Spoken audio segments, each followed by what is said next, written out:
Hi, this is Bobby Rio, and this is another one of our lessons on how to keep a conversation going. And this video is titled 12 Attraction Building Conversation Topics. In it, we're going to be going over tools, strategies, and mindsets for attracting beautiful women. What to expect in this video. This is going to be a how-to guide for keeping a conversation interesting. We're going to give exact topics and what to say and do, and the attitude and the way you come across as you say or do it. So why is this important? Well, I've been teaching men how to improve their conversation skills and learn to talk to women in an attractive way for several years now. And one question seems to keep coming up over and over again. And that question is, what do I talk about? It doesn't surprise you, does it? If you spent any amount of time in the dating world, then it's highly likely that at some point you've experienced that frustration of running out of things to say, hitting those awkward silences, and also just struggling to find topics of conversation that are not flat out boring. I call this the "what do I talk about" syndrome. And it stems from the fact that most men have no clue what are good conversation topics and which type of these topics are conducive and help generate attraction rather than just bore a woman and repel her. So by now you probably realize that interview mode never leads to attraction, but you're probably still wondering, what the hell do I talk about to fill in all that dead air with a woman, and what conversation topics will actually lead to her feeling attraction towards me? I'm going to give you some conversation ammunition throughout this entire video. But before I get into the actual topics, let's talk about why it's important to introduce the topics into your conversation with women. I already mentioned interview mode. Interview mode usually stems from guys having no clue what to say next, so they revert to asking boring, fact-based questions about the woman's job, her family, or her hometown. Things like, do you have any siblings? Where did you go to college? What made you decide to be a nurse? The main problem with these types of questions are that they're generic. They don't separate you from the hundreds of other guys who've probably asked very similar, if not the same exact questions. Nor do they ignite any emotions or feelings of attraction. And conversation must move forward on an emotional way, not just on a very boring, logical way. Yet because you don't know what topics to talk about, you continually let the woman lead you into this dead-end trap of conversation. Women, they don't have these kind of videos. Most of them aren't watching videos like this. They haven't studied this. So the conversation that they know is just the conversation that other boring guys have been shelling at them. So if you let them lead, that's the kind of conversation that they're going to give back to you. So you have to take the lead. Having a repertoire of topics that you can unleash at any moment allows you to keep this control of the conversation. If you read my Gary Knowles story in the Small Talk Tactics report, that's the story where I was hitting on that chick about talking about health food, then you saw how I easily handed over control of the conversation to her. And for the next hour, I was stuck talking about health food until I walked upstairs and caught her giving one of my buddies a hand job. If you don't have ammunition to keep a conversation flowing naturally towards your objective, she's going to start steering the conversation towards something safe, something boring, and you'll probably wind up in the same position, catching her giving one of your friends a hand job later. Ultimately, though, the most important reason to have a pocket full of sexy topics is that it's going to provide you a level of conversational confidence. You're going to be less likely to fear approaching a woman because you're not going to have that nagging fear of, what do I talk about? Throughout this video, I'm going to tell you exactly what to talk about and also how to bring these topics into the conversation. The number one fear that's probably holding you back if you're struggling to approach women is that you're fearing that awkward silence, or you're fearing running out of things to say. But if you can inject your consciousness with these 12 topics that we're going to be going over in this video, you're going to find that you'll become naturally quick-witted and you'll naturally find yourself talking to women wherever you are. It'll just start to flow from you. So first, let's talk about the 6 main traits that good topics possess, because I don't want to just hand you over 12 topics and not explain why I chose these topics. So let me explain what a good topic should do. The first thing a good topic should do, and kind of like the first point on the ladder, is that it should build rapport. This means the topic allows you and the woman to relate to each other on some level. It gives you an opportunity to build trust with her and to foster a connection with her. Once a woman finds that you have some level of connection with her, she's going to let her guard down a bit and be much more open to continuing the conversation. However, and I stress this, you don't want to get stuck on rapport building topics. Rapport building topics are the initial ones. They're the ones to just kind of create the connection, but you got to keep moving up the ladder. Because if not, rapport building questions could very quickly turn into he's a nice guy or I just see him as a friend sort of vibe. So you want to make sure that the topics also cover these other traits. A good topic should create an emotional state. Most of us walk around in what I refer to as a boredom trance. The daily grind keeps us void of any real emotions. So we walk around and we're just hungering for real emotion. This is why the entertainment industry is a multi-billion-dollar a year business. It satisfies our craving for an emotional state. We go to the movie theaters just to get out of the boring day-to-day mundane life that we all live. If you choose topics that ignite these lost or repressed positive emotions, the woman you're talking to will be putty in your hands. She's sick of being bored. She's looking for excitement. I mean, you know, women, they watch shows like Desperate Housewives. They watch shows like soap operas like General Hospital. They're just looking for something to just capture their attention. And if you can come up with topics and you choose the topics that we're going to be going over, you're going to be giving her something that she's craving, which is going to make talking to her a lot easier. The next trait, a good topic should make you three-dimensional. Now, this is really important, and it's something that's just not stressed enough. When a woman meets you, she has trouble differentiating you from the hundreds of other hound dogs who've approached her over her life.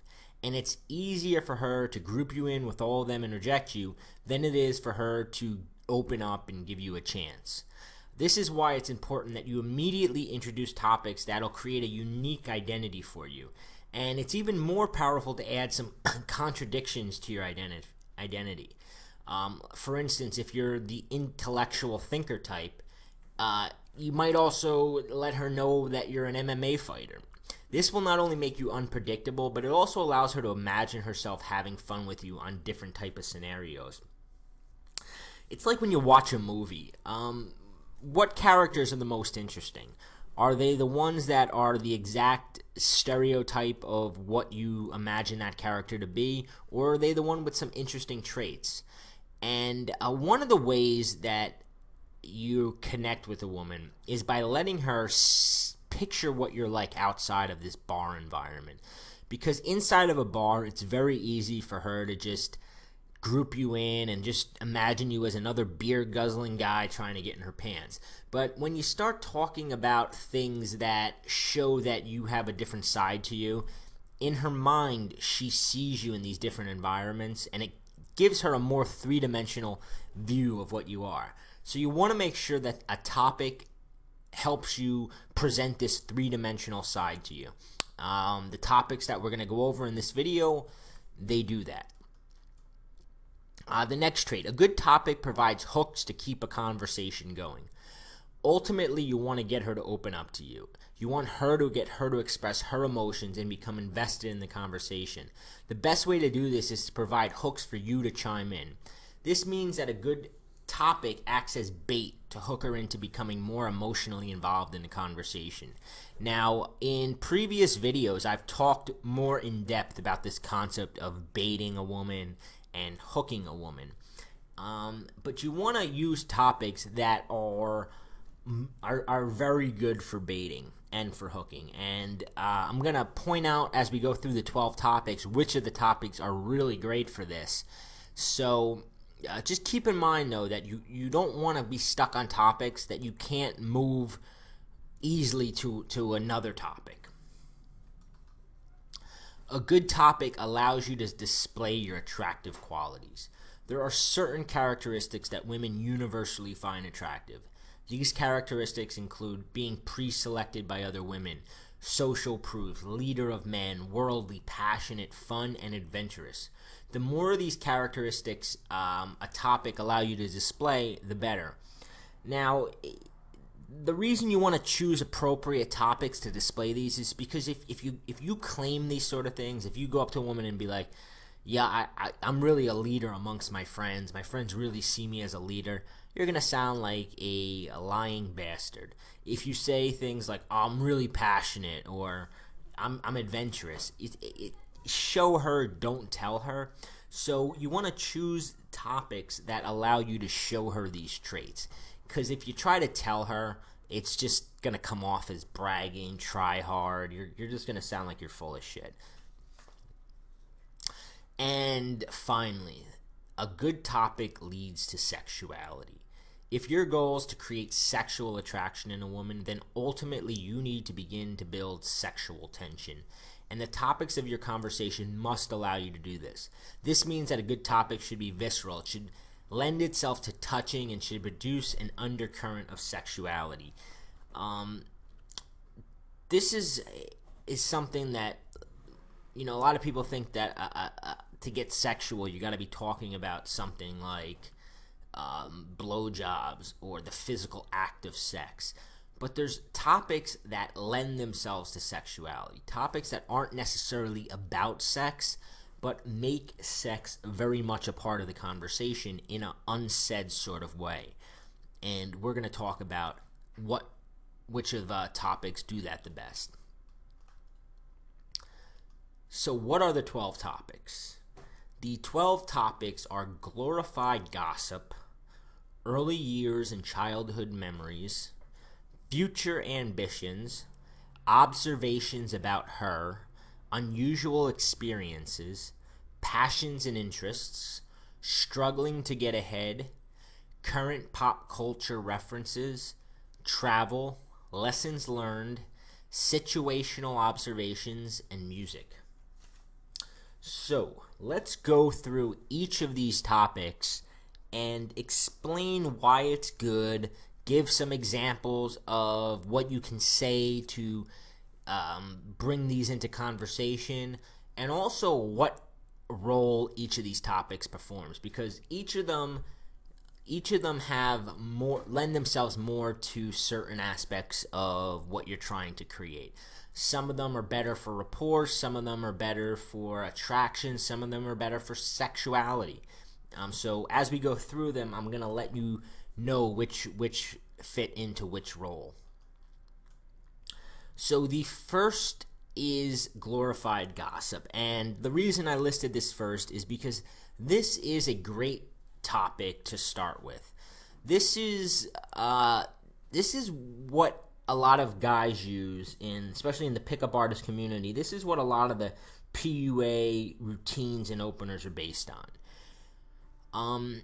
Glorified gossip. Let's first explain what it is for those of you who might not understand. It's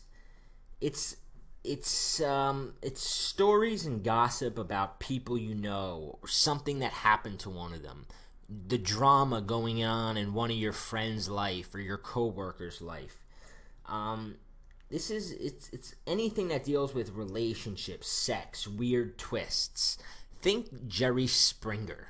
It's highly charged. It's not topics that are like very mundane sort of things. It's things that have a little bit of fire to them. It's things that capture her attention.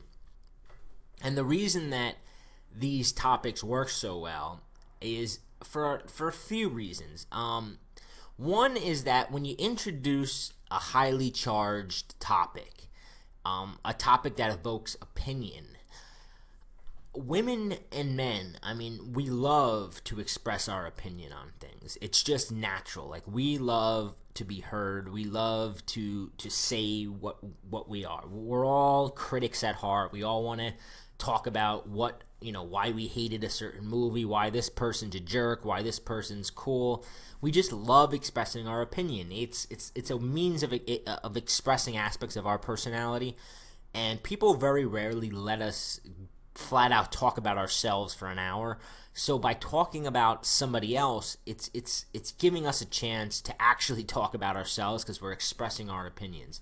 So glorified gossip's a great way to engage a woman because you're giving her a chance to express her opinion on something. If you use the right one, it also provides a hook, which keeps her going. An example that I've used in the past is I had a friend who was chatting on the internet for about a year with a girl, and every time that he was supposed to meet her, for some reason she would back out. I mean, first it was Thanksgiving, she was supposed to fly in to see him. She was actually from a different part of the state. This was in California. And she was going to fly up to see him for Thanksgiving. And then at the last minute, she bailed. And then she was supposed to meet his parents, and then she bailed. And every time, online they would chat and everything. So, what do you think was going on there? Do you think it was some bored housewife? Do you think that the girl was just freaky? Do you think it was one of his friends playing a trick on him? That told better makes a really interesting story to talk to a woman about. Not necessarily as an opener, but just as a, it could be anything. If Facebook comes up in the conversation, you can tell that story. And what's great about glorified gossip and talking about things like this woman, my friend's relationship with this woman, is because it's very easy to then say, what about you? Have you ever had this sort of an anonymous relationship with a guy over the internet? Where do you usually meet guys? Do you have any friends like this? What's great when you're talking about this glorified gossip about your friends, your friend's life, your coworkers, is that it's very easy to then switch the conversation to her and say, what about you? Or you can even preface it by saying, do you have any friends like this? And then if she says no, you can say, what about you? It's a great way to create a quick connection, get a hook in there, engage her, and also introduce some spice into the conversation. The next topic is early years in childhood.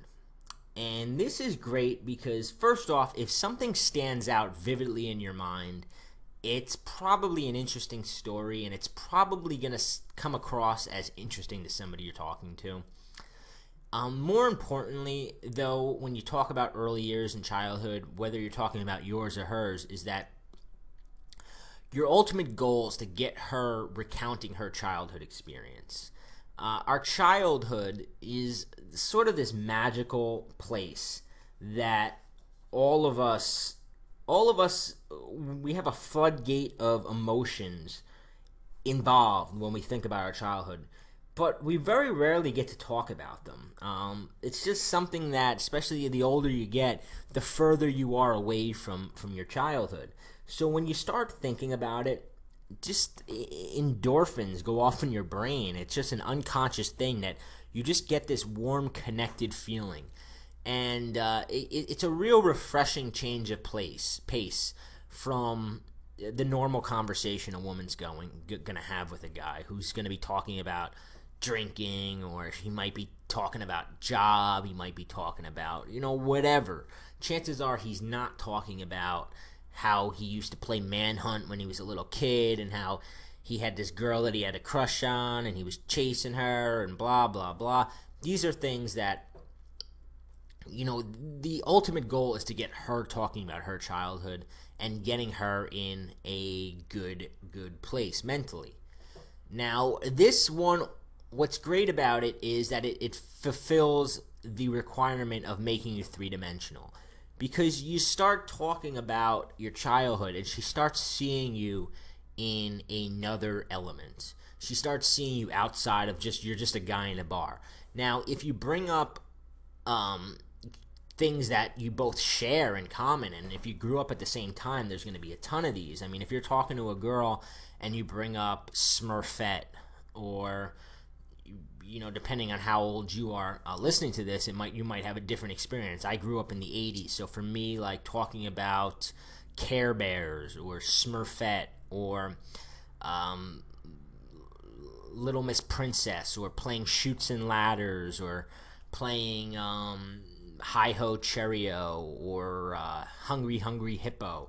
All these words, I mean, these are just words that the minute you hear them, it snaps you into something. Like I said, I don't know how old you are. If you're younger, you may not have the same reaction to a word like Hungry Hungry Hippo, but if you grew up in that time period, it's just going to bring you back to just a time where you were just completely innocent and young, and had the world in front of you.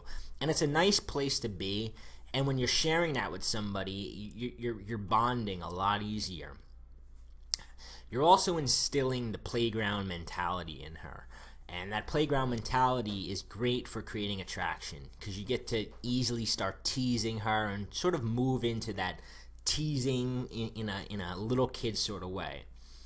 One story that I usually bring up is I went to some nightmare sleepaway camps when I was young. I mean, my mom just picked the all-time worst sleepaway camps that you can go to. Whether it was a Boy Scout camp that I went to that made me swim in this water that was like drenched in seaweed, and I went to another camp where it turned out that, and this is that it was a camp for the mentally challenged, and my mom didn't realize when she signed me up for it. A lot of just weird, funny stories from my camp days, and I love bringing them up if I can into a conversation, because I've told them so much. I mean, I'm not going to get into them now, but I've told those stories so often that I found the little things. I know how to tell the story in a way that's going to get her laughing and get the vibe really good. And as we're going to talk about later, the key to making these topics work is to learn how to tell stories and perfect different stories that involve each of the topics. So let's get on to the next topic, which is future ambitions. Future ambitions are great because it's really one of the most powerful things you can do, and that's because it bonds you to her, it connects you to her. Not that many people will have asked her, where does she see herself? When will she know if she's successful? What are you striving for? Those are questions that when a woman answers them, she's sharing a part of herself that she hasn't shared with that many people. Maybe she shared it with a couple family members, maybe with a few of her really close friends, but chances are that's about it. So when she shares it with you, then she's somehow connected to you. And when you leave that bar or that party or that date, you're taking a part of her with you, and she knows that. She knows that she shared something with you. And because she shared it with you, human beings have a weird way of rationalizing, and once she shared this information with you, she's going to rationalize why she did it. She's going to go back in her mind and think, oh, I must have just had a connection with him. He got me talking about these things. It really gives you a glimpse of her soul, and she knows it. And once a guy's seen that, she's going to be less likely to let him slip away. Like I said, one of the ways to introduce this topic is to just ask a question like, so what are you striving for, and how will you know when you found it? How will you know when you found it is really great, because it's going to get her to imagining herself in the future and imagine what it looks like, and it's going to give her a real good feeling to see this in the future, to see this imaginary world she's in. It's also going to give you some clues as to how to work her. As evil as that sounds, as she's telling you these things, you're going to be learning things about her that you can now readjust your approach based on these things. So something to keep in mind. Um, One of my favorite topics is your observations about her. We all love observations about us. We love to hear what other people think about us. And women are extremely curious as to how they're being perceived by other people. So when you open up and mention these things to her and start telling her these things, it does several things. As we talked about in the hooks video, it definitely creates a hook. If you even vaguely say that's what I was thinking about, or that's who you remind me of, say that to a girl. That's who you remind me of, and see if she isn't instantly hooked. If she doesn't want to know if this person is a good person, if you see this person in a good way, a bad way, it's a very easy way to hook a person. Is to say something like that's who you remind me of, or now I understand where you're coming from. It's just something where they're like, what? And then you tell them a little bit about themselves. It doesn't even have to be cold reading. I mean, cold reading is a little woohoo, mythical type of stuff. I mean, it could just be basic how you see them. One of the reasons that this is also not only great for creating hooks, but also fulfills the role of being creating attraction is because it lets you show off your social intelligence. And if you've gone through my Amplify the Attraction program, you know that social intelligence, any time that you can display social intelligence, it is extremely attractive to a woman. It's like crack to them. For them to know that you get it, that you're on the in, so to speak, that you're part of the in crowd, and that you understand things about women and human nature. It's very attractive. So making observations about her, and as you get better at them especially, you're going to be showing more and more of your social intelligence. It also opens up room for a statement of intent, for qualification, and for reward. This can easily lead to sexuality. When you say things like that's who you remind me of, you can easily throw in there, that's why I'm so attracted to you, or that's why I'm finding you so sexy, or that's why I'm turned on so much. It's very easy to go from an observation about her to making a statement of intent, or to qualify her, make her defend herself, and then reward her, which helps you progress sexually. This is why it's such a great topic for transitioning to sex, because you get into talking about her and you can easily start qualifying her and getting her to open up to you. An example of this would be talking about the sort of vibe she gives off, or your initial impressions of her. She's going to eat that up. Unusual experiences is the next topic. This is basically any story where you've ever met someone famous or fascinating, or maybe something bizarre or intriguing happened to you, or someone you know. It's a mixture of facts and emotion. And what's really interesting is that when you recount the story, and you don't want to just tell the story as it happened, you want to talk about what you were thinking and how you were processing what was happening, because how we react in certain situations reveal our true character. So don't be afraid to let the woman into your thoughts, because this is how stories like this let her see aspects of you without you blatantly saying, I'm a leader of men. Here you can tell a story of how you reacted to something and what you were thinking, and and it gives her glimpses of your character, makes you three-dimensional, and gives you a chance to express some of those attractive qualities. An example, I had a reader of TSB magazine who I became friendly with online, just a good guy, and I wound up doing a retreat, and he wound up sending me like $8,000 cash, and then wound up sending me and my partner $10,000 in watches, and never wanted to meet us. Now, it was just a really fascinating story that makes for very interesting conversation. It also, at the same time, allows me to say things about myself without flat out saying them. It allows her to say, "Wow, this guy, he's got guys on, that read his magazine that are like so that he's helped so much that they're sending him, gifts, and it lets her see things about me without me having to say them." That's an unusual story or experience. You want to just search your life for things that have happened to you, people you've met that you've come across that are interesting. Passions and interests. This is great because it gets you out of your boredom trance. And chances are when you're talking about something you're passionate about, you're going to come across as highly attractive to women. Women dig passion. I know it sounds like a cliche, but passion is one of those things that women actually are attracted to. They say they want a guy who's passionate, and they do. Why do they love passion so much? I think it's because it shows that you have a level of certainty. The fact that you're so passionate about something shows a woman that you've got clear values. It shows her that you can make up your own mind. And it shows her that you have the confidence to make a decision. But beware, because so many of us lack passion in our lives, we feel threatened by other people's passions. And women are often going to try to shit test you about them.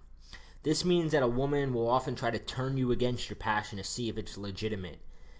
If you ever read the book The Fountainhead, you'll know exactly what I mean. Women are going to shit test you. If you're talking about how much you like golf or traveling or writing or classic cars or building your business, she's going to probably throw in an insult or kind of see how legitimate you are. And if you're talking about how much you like golf and then she says, "Oh my God, golf is so boring," and then you automatically say, "Yeah, it kind of is, but it's all right," you've lost, because you've just showed her that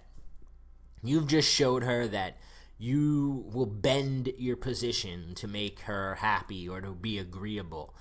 And if you're willing to bend on something you're passionate about, it shows her that you are a very weak character. So if you're talking about something you're passionate about, do not let her insult you, and do not become agreeable, even if she is against what you're talking about. You also want to get her talking about things she's passionate about, because just like kind of future ambitions, not that many people get to talk about the things you're passionate about because our friends are sick of hearing us talk about them. So when we find somebody that is interested, it'll open up. Now, you don't want to stay on passions and interests for so long, because it can become it can turn into just the conversation topic becoming more prevalent than the two of you are interacting. And the goal of any conversation is to make the interaction be the center of attention, not what you're talking about. But that being said, passions and interests, they're very, very good, especially early in the conversation, to get her warmed up and to get yourself warmed up as well. Early struggles to get ahead. People love these kind of stories. It shows a woman the nature of your character. It shows her what kind of guy you are. Some of those attractive qualities of, like, leader of men and stuff like that. It's very difficult to say it in the present time, but when you tell her a story and you base it in a past situation, it doesn't come across as much as bragging. It's more easily digestible.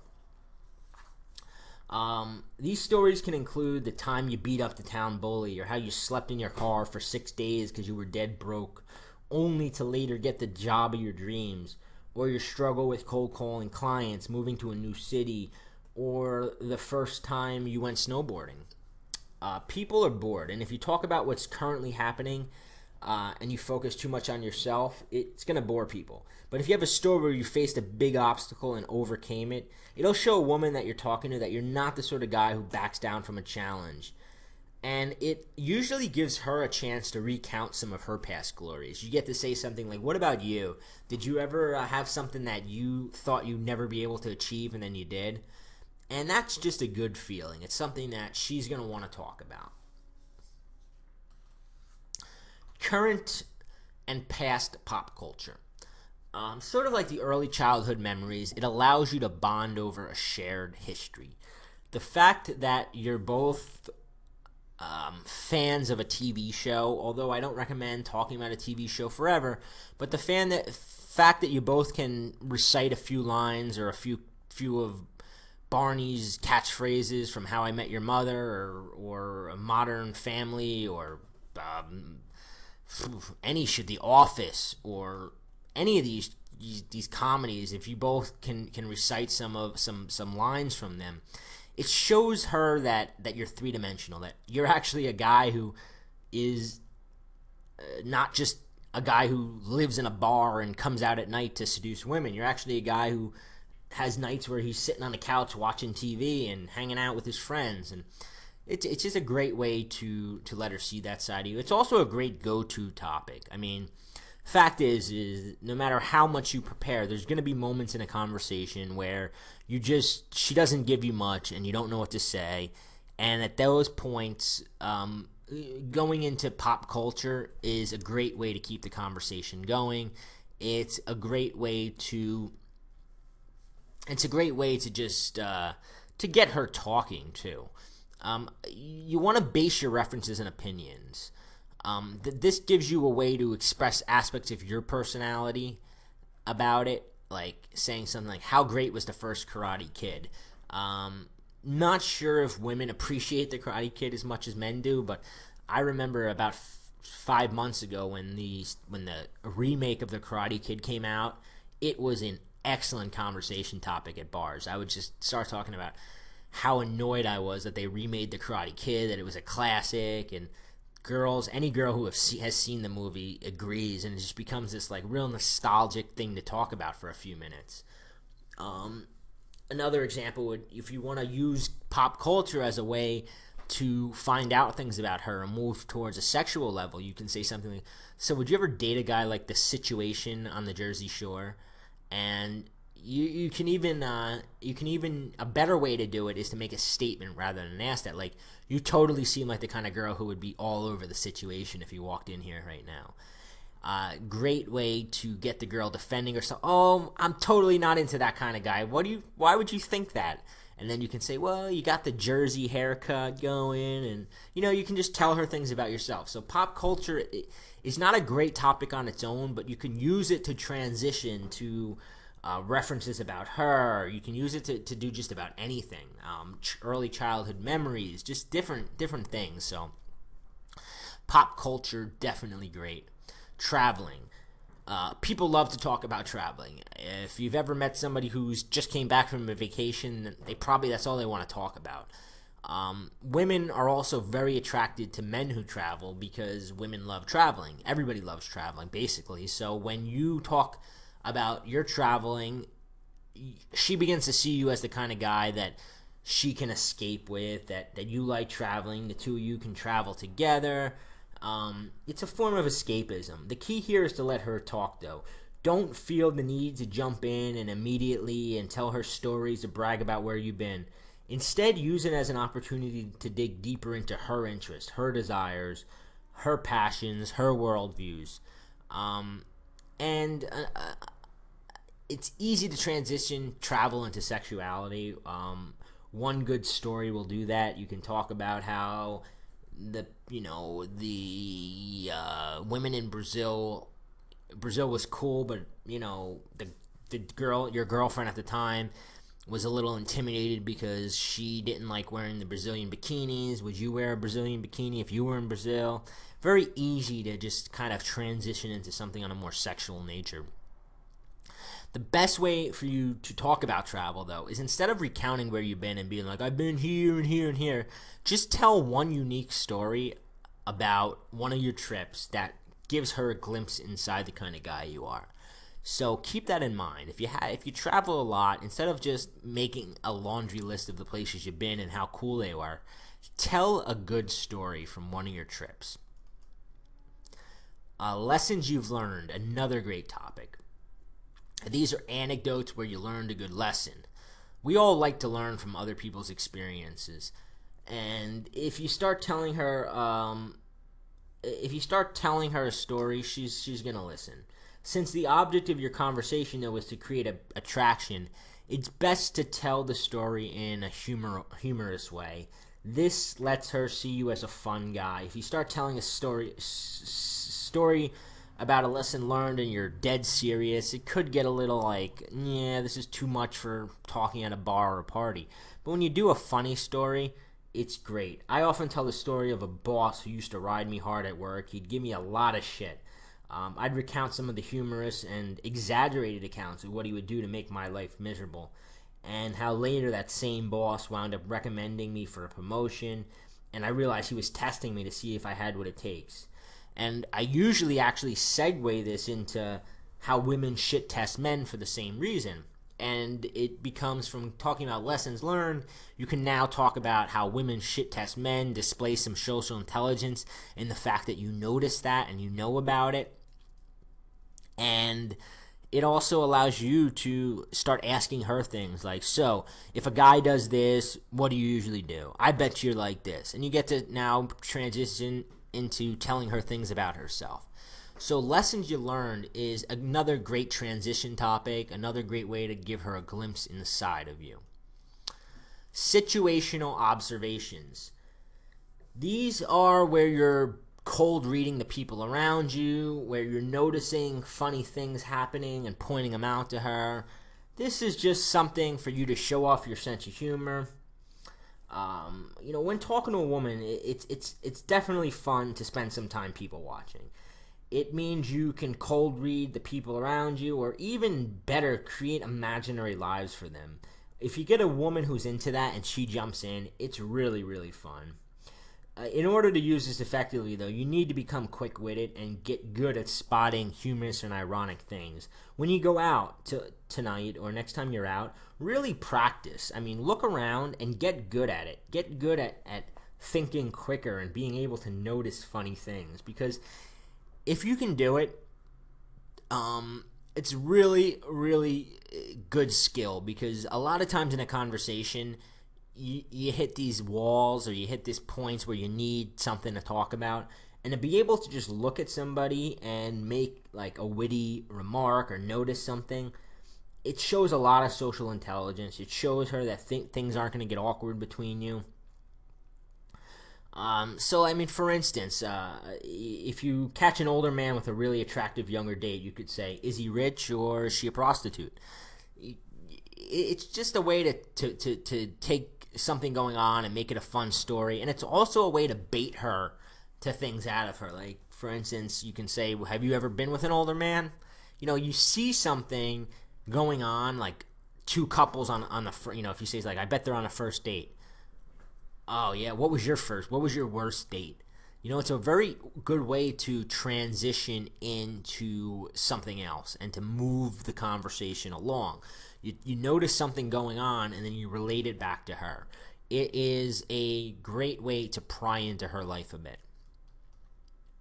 And the last is music. Music is, it's not something I like to talk about a lot, but it's a great way to bond over shared musical interest.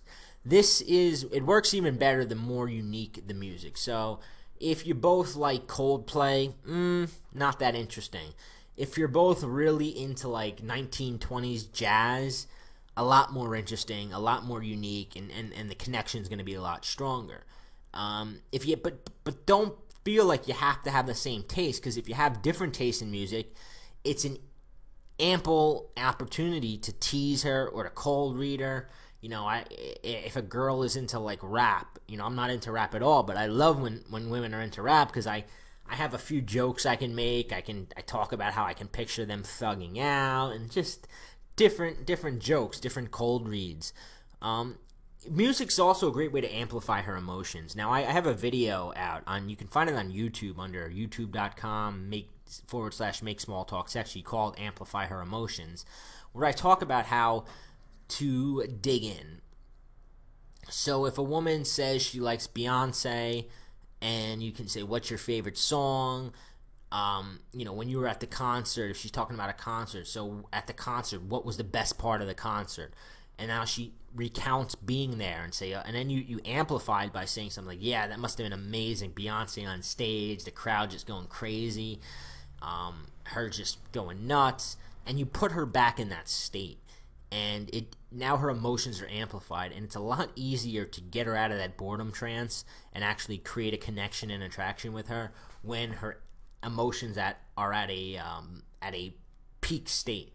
So music is a final topic. Now, are there other topics that work well? Yes, there are. But is knowing these 12 topics going to make your conversations a lot more interesting? Hell yes.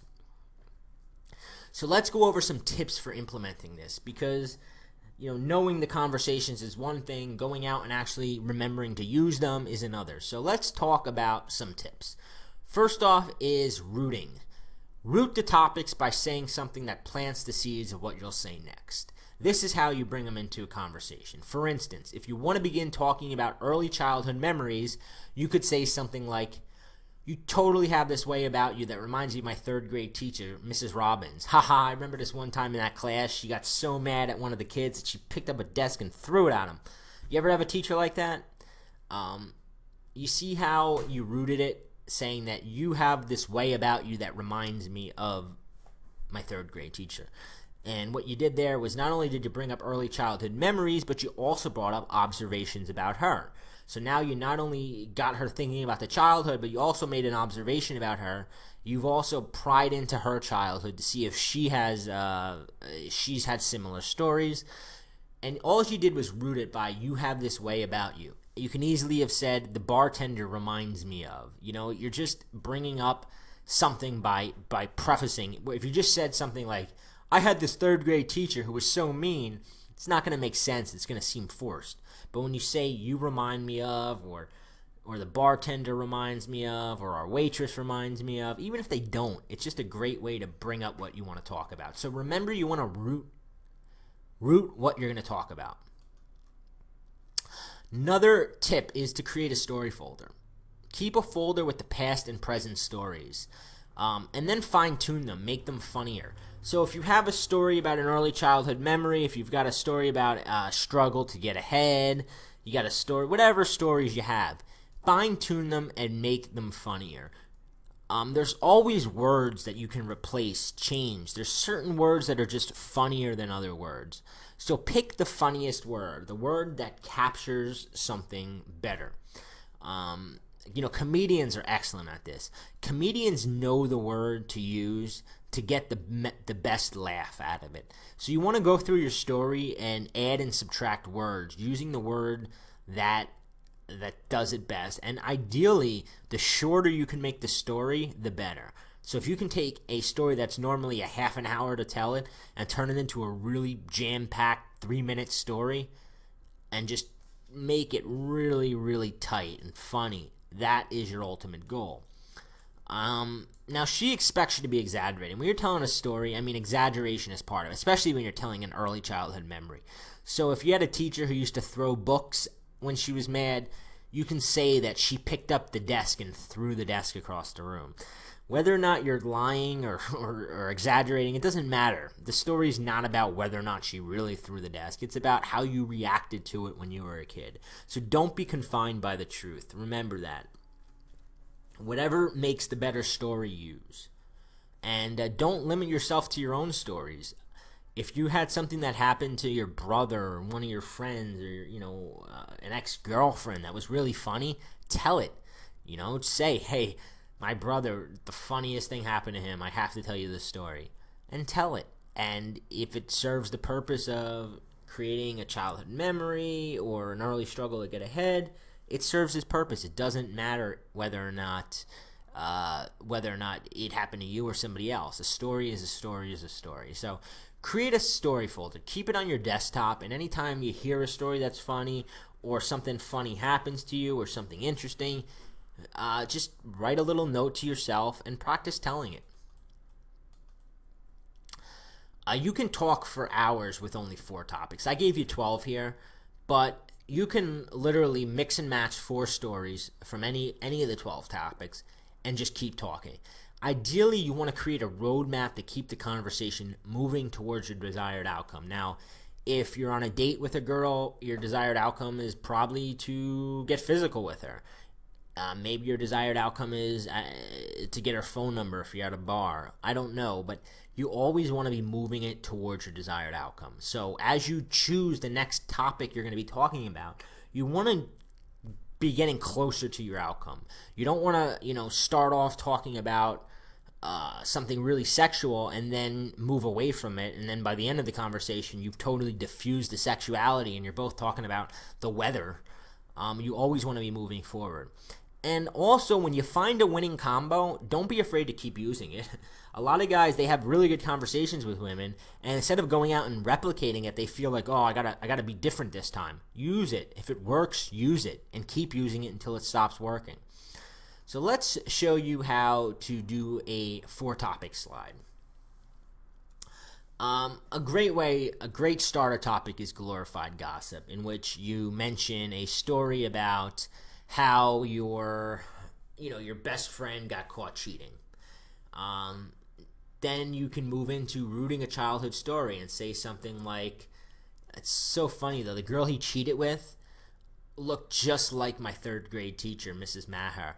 I remember this one time in that class, I had the biggest crush on this girl, Katie, and on Valentine's Day I bought her this card, and she totally just ignored me, and I was so heartbroken. And I vowed that when I got older, I was going to make $1 million just so I can win Katie's heart. And even though I, no longer even know what Katie looks like, I still have that drive in me. I'm still very ambitious to go out there and make that money. And just I blame it on Katie though. So right there, you transitioned into future ambitions, and you can say, did you ever have anything that? Do you think that something in your childhood has dictated, what you want to do with your life? Oh yeah, so what do you want to do? Where do you see you? Like, how would you know when you've made it? So now you got her talking about her future ambitions. Now you can use this as an opportunity to cold read her, make observations about her. Really, I totally didn't see you as the kind of girl who wanted to be an accountant. And, you just strike me as the kind of girl who would want to, backpack Europe until she was, 35 and just, listening to music. And you just had that vibe about you. Oh, why do I have that vibe? And, she's just, I don't know. Why? You don't have that adventurous side? There's not a part of you that can imagine herself backpacking Europe. Of course, everybody has a part of themselves that can imagine that. So she'll say, yeah, I do. So why don't you never want to live out any of that side of you, that wild side? You transition towards sexuality. So can you see how those just 4 topics, you can go from glorified gossip to sexuality very easily and very quickly. So, those are my 4 favorite, actually, is glorified gossip, childhood story, transition to future ambitions, and then use it as an opportunity to cold read or make observations about her. Great way to quickly get rapport, attraction, and sexuality into your conversation. So what I want you to do is I want you to practice. The best way for you to begin telling stories and statements based off the topics in this article is to begin by choosing 4. Pick the 4 topics that resonate the most with you and create 4 stories that will allow you to introduce the topic into the conversation. I just did it really quickly on the spur of the moment without thinking on the previous slide, how I went from glorified gossip to early childhood memories to future ambitions to observations about her. And I did it with a few stories just intertwined. So pick these 4 stories. And now these are going to be your 4 practice topics. So don't be discouraged if you mess up the story, if you begin to feel like you're repeating yourself. Once you get comfortable focusing on 4 topics, then you can begin to focus on some of the other topics I'd outlined here. But you want to get good at using 4 because that's all you really need to keep a conversation going for quite a long time, especially if you're getting her chiming in. So that is my recommendation. Start with 4 topics.